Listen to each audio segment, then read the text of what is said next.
isn't it covered? I hear this question all the time. But is that really right? Or is it covered, but just not yet?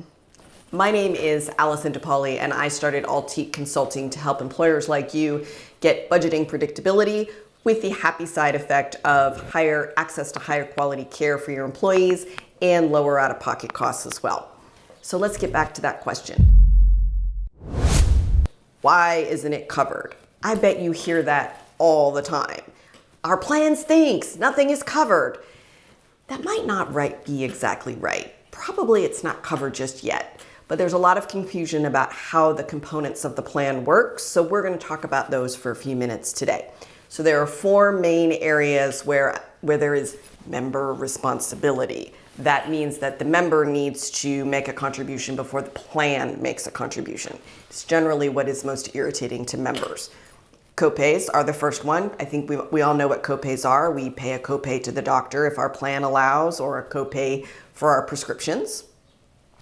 Next is deductible. Deductible is if there are no copays, what the member has to pay out of their own pocket before the plan starts paying anything. Coinsurance. Once you have met the deductible, typically you have coinsurance.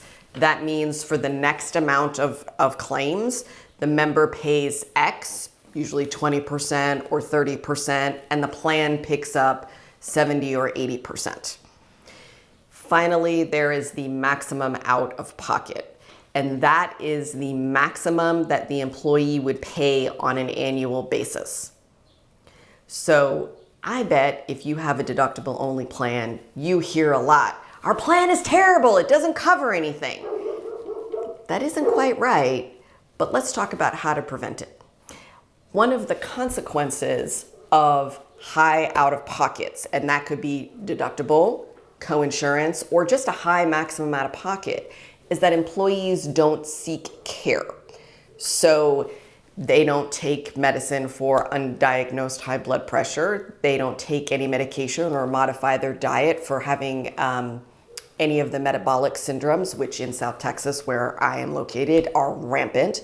They don't take anything for cholesterol because they don't know that they have high cholesterol. Those are called silent killers for a reason.